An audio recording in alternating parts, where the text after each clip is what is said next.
चलो, प्रेडिक्शन सही निकला। वापस एक बार वैसे एक्चुअली ये बोलना नहीं चाहिए ना कि प्रेडिक्शन सही निकला।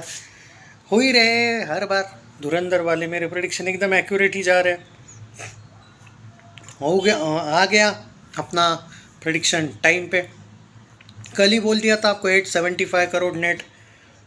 हो भी गया, बराबर है कि नहीं। तो अभी बात कर लेते हैं कि आज कितना होगा, क्या मैच का असर होगा और क्या होगा। 875 not out. Dhurandhar storms past 875 crore net milestone on its 7th Saturday. Day 44, a truly historic achievement. Meanwhile, the film continues to be first choice of moviegoers despite multiple new releases like that जो Aamir Khan production वगैरह film है, फिर भी धुरंधर तो चल ही रही है, सबको पेल भी रही है। Friday 2.1 crore, Saturday 3.6 crore, 875.5 crore net. इसका एक मतलब समझे क्या, ये जो नई फिल्में आई थी ना दोस्तों, ये इतनी बड़ी डिज़ास्टर हुई है कि इनके चार फिल्मों का भी तुम कलेक्शन काउंट कर लो ना। मतलब 4 फिल्मों का जो सेकेंड डे था उससे उसका भी टोटल काउंट कर लोगे तुम तो भी धुरंधर का अकेले का 44th डे का टोटल भी उससे ज़्यादा है। ये क्रेज़ है। आई होप कि आप समझ रहे हो मैं क्या कहना चाहता हूँ। अब आते बुक माई शो का इंटरेस्ट क्या है धुरंधर का, मतलब कितने टिकट देख लो, 5000 टिकट बुक हो रहे हैं। और एक बात यहाँ पे कहना चाहूँगा, जो लोग बोलेंगे मैच का असर होगा क्या, दोस्तों जिस बंदे को फिल्म देखने जाना है ना, ये अभी धुरंधर जिस लेवल पे चल रही है, मैच का असर होने के वो दिन गए। अब जिसको जाना है वो बैटिंग हो किसी की या बॉलिंग किसी की भी हो, फ़र्क नहीं पड़ता है। जिसको जाना है वो जाएगा। अगर किसी ने देखी ही नहीं है और उसने डिसाइड किया कि भाई मैच हाईलाइट में देख लूँगा लेकिन अब धुरंधर को जाना ही है, या फिर रिपीट वैल्यू डिसाइड करके रखा है कि देखना है भाई, तो वो जाएंगे। क्योंकि वो मैच का असर हुआ, आईपीएल का असर हुआ या इंटरनेशनल मैच का असर हुआ, ये तब होता है जब पहला सैटरडे आता है, सेकंड सैटरडे आता है, उसमें ज़्यादा जोखिम होती है कि यार असर हो गया। तो ये अलग एंगल है भाई। 45th डे पे मैच असर हुआ क्या, इससे बहुत ज़्यादा फर्क नहीं पड़ने वाला है। एक तो बहुत से लोगों ने देखी है, एक तो लोग जाएंगे भी नहीं वैसे भी फिल्म को, या फिर जिनको डेडिकेशन है कि नहीं भाई मैच आती जाती रहेगी, जाना तो है, फिल्म को हाईलाइट देख लेंगे, तो ऐसे भी बहुत है। क्योंकि अब धुरंधर उस वीक में आ चुकी है ना, 7th वीक में, तो ये कहना गलत है कि मैच का असर होगा। सच बोल रहा हूँ, एकदम लॉजिकल बात कर रहा हूँ मैं। आज कितना आएगा, क्या 5 करोड़ नेट मार देगी क्या? 4 करोड़ गारंटी देता हूँ, 5 करोड़ मारेगी या नहीं पता नहीं। 879 से लेके 880 करोड़ का नेट कलेक्शन हो जाएगा। 12 बजे तक 50 लाख को क्रॉस कर लिया है धुरंधर ने, और ये एक अच्छी अचीवमेंट है। इतने दिन हुए इस फिल्म को, उसके बावजूद आप जिस लेवल पे कलेक्शंस कर रहे हो, तो धुरंधर को फुल क्रेडिट देना पड़ेगा। हाँ तो दोस्तों यही है कि 12.5% के ऊपर का मॉर्निंग ऑक्यूपेंसी है। कल 11.5 था, आज मॉर्निंग 12.5 है। तो कल की तुलना में आज मॉर्निंग से ही तबाही देखने को मिली है। जयपुर 11% का ऑक्यूपेंसी है सुबह सुबह, मुंबई 15%, पुणे 26%, सूरत 3%, बेंगलुरु 31%, चंडीगढ़ 5%, हैदराबाद 55% ऑक्यूपेंसी। वाव। भोपाल 6% का ऑक्यूपेंसी, लखनऊ 7%, दिल्ली 8%, कोलकाता का भी 8% का ऑक्यूपेंसी, चेन्नई का 86% ऑक्यूपेंसी विथ 14 शोज़, अहमदाबाद में अभी 200 शोज़ है और 9% ऑक्यूपेंसी, चेन्नई में 86% ऑक्यूपेंसी 14 शोज़ है, 106 शोज़ है कोलकाता में, ऑक्यूपेंसी बता दिया है सबका।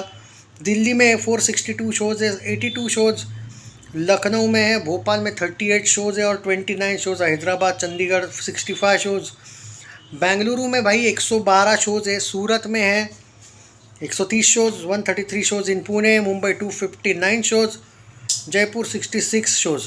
मुझे डिसअपॉइंटमेंट ये लगी कि पुणे में विदाउट एनी रीज़न 8 शोज़ निकाल दिए इन लोगों ने। कोई लॉजिक नहीं इस बात का, बट क्या है कि कभी कभी ऐसा होता है जनरली। अब कल 141 शोज़ थे, आज 133 है, बाकी सब जगह पे वैसे के वैसे ही शोज़ है। मुंबई में शायद थोड़े शोज़ बड़े हैं। तो कभी कभी क्या होता है कि ये जो मेकर्स ये जो थिएटर ओनर्स होते हैं, ये जानबूझ के नहीं उतारते हैं शोज़। कभी कभी अब होता है कि भाई उनको ये लगता है कि रात को 8-9 बजे का शो उतनी नहीं भाई मुझे भीड़ मिली जितनी मिलनी थी, तो वो जानबूझ के एक ही शो रख देते हैं 7 साढ़े 7 का, ताकि दोनों इधर की भीड़ एक ही शो में आ जाए और वो हाउसफुल हो जाए। ये कोई अच्छी ट्रिक है। अब 45th डे की बात कर रहे भाई, 45 दिन हो गए धुरंधर रिलीज़ होते हुए, ऑलमोस्ट 2 महीने होने को है। पौने 2 महीने में इसका कुछ भी जो लोग बोल रहे थे 15 दिन के बाद रुक जाएंगे कलेक्शन, 45वें दिन पे हम उसी जोश में बात कर रहे हैं। Trust me on that, border 2 आने के बाद भी अगर वो थोड़ी भी 19-20 निकली ना, तो धुरंधर का वापस जलवा होगा। और दूसरी बात, वो 19-20 नहीं भी निकली तो भी 26 जनवरी को वगैरह कलेक्शन देख लेना आप, कम शोज़ के साथ भी बाप लेवल का कलेक्शन करेगी, ये फैक्ट है। अभी तक मैंने बोला था कि धुरंधर जब से आई है, चाहे वो कार्तिक की फिल्म डिज़ास्टर गई हो, 21 फिल्म डिज़ास्टर गई हो, राजा साहब डिज़ास्टर गई हो, चाहे कुछ भी हो, अवतार भले ही वो ब्लॉकबस्टर गई है अमेरिका वगैरह में, भारत में भी ऐसा नहीं कि नहीं गई है, वो वहाँ पे भी ब्लॉकबस्टर गई है, भारत में भी, हमारे यहाँ पे। पर ठीक है, ओवरऑल देखा जाए, लेकिन उसने अवतार की भी रफ्तार रोकी थी। तो धुरंधर एक ऐसी फिल्म है दोस्तों जो अगर बॉर्डर 2 को भी बहुत अच्छा होना पड़ेगा। अगर आप ये कह रहे हो कि बॉर्डर 2 आने के बाद धुरंधर बहुत स्लो हो जाएगी, सारे शोज़ नहीं हटने वाले भाई साहब, वो गलत फहमी एकदम दूर कर दो। पुणे में अभी भी 133 शोज़ है। इस बात का ये मतलब भी है कि 50 के आसपास, 50 से 100 शोज़ तो शायद रहने चाहिए, कम से कम 50 कहीं नहीं गए अगले वीक पे। मुंबई में कुछ समथिंग अराउंड 200 या 300 शोज़ है, आधे पे आएंगे, जाने नहीं वाली भाई कहीं पे।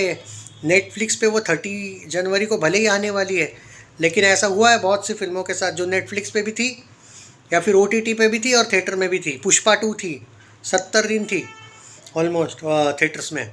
अपना क्या बोलते तुम्हारा, बहुत सी फिल्में थी यार, महाअवतार नरसिम्हा थी, ओके, कांतारा थी। धुरंधर डेफिनेटली होगी, तो OTT पे भी रहेगी, थिएटर्स में भी रहेगी, वो भी एंगल होगा। तो भाई कोई इशू नहीं है। और रही बात आज की, मुझे आज का कलेक्शन भाई कल की तुलना में कम से कम 50 लाख ज़्यादा लगता है, despite match. I don't think कि इतना असर होगा। एंड बहुत ही ज़बरदस्त इस फिल्म का रन रहा है। सारे सॉन्ग्स ट्रेंडिंग है इसके, जो इंग्लिश लिरिक्स वाले सारे सॉन्ग्स वो भी ट्रेंडिंग है। कल बहुत अच्छा एक जियो वालों ने और सारेगामा वालों ने, क्योंकि सारेगामा के पास इसके म्यूज़िक राइट्स है, बहुत ज़बरदस्त एक कॉम्बिनेशन डाला है। जो सॉन्ग्स में लिरिक्स है इंग्लिश, वो मस्त उन्होंने विथ जो लिरिकल वीडियो वगैरह डाले, जिसमें आप वो जो इंग्लिश उन लोगों ने लिरिक्स यूज़ किए, अगर आपको लर्न करने हैं तो बहुत ज़बरदस्त उन्होंने इंस्टाग्राम पे डाला है। तो जाके ज़रूर देखिए, सारेगामा प्लस जियो स्टूडियोज़ का ऑफिशियल चैनल है, तो उन्होंने बहुत अच्छा किया। तो by the way congratulation Aditya धर, जिसको मैं आदित्य धुरंधर बोलता हूँ, ओके। यामी गौतम धर को भी मैं कॉन्ग्रेचुलेशंस कहूँगा। She is the obviously wife of talented director, producer, writer and yeah everyone. Ranveer Singh top notch, outstanding performance, salute. Akshaye Khanna outstanding, hats off for that. Akshaye Khanna's character, ना कि वो रियल टेररिस्ट, उसको नहीं सैल्यूट है ये। इसका जो एक तरीके से परफॉर्मेंस है, अक्षय खन्ना को कर रहा हूँ मैं सैल्यूट, उसकी परफॉर्मेंस को। संजू बाबा बॉस, वो हवा बोलो ही नहीं भाई, तबाही मचा दी थी।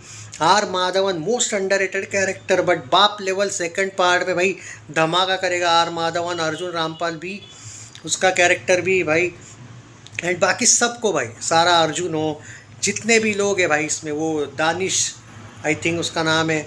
सो सबको भाई कॉन्ग्रेचुलेशंस, ऑल द बेस्ट। चलती रहेगी, 900 करोड़ हिंदी नेट ऑन है भाई, गारंटी वारंटी कुछ नहीं। अभी 875 पे आ गई, आज 4-5 करोड़ करके 880 पे आ जाएगी। बाद में इसके पास इतना टाइम है कि ये 900 नहीं, 910, 12-15 भी जा सकती है नेट में, टेंशन नहीं। सो ये 900, मैंने धुरंधर के दूसरे या तीसरे दिन बोला था, 900 करोड़ हिंदी नेट का खाता खोलेगी। सिर्फ पुष्पा 2 को नहीं पेलेगी हिंदी में, 900 करोड़ हिंदी नेट का एक बेंचमार्क सेट करेगी। हो रहा है। शेयर करना वीडियो। टेक केयर, जय हिंद।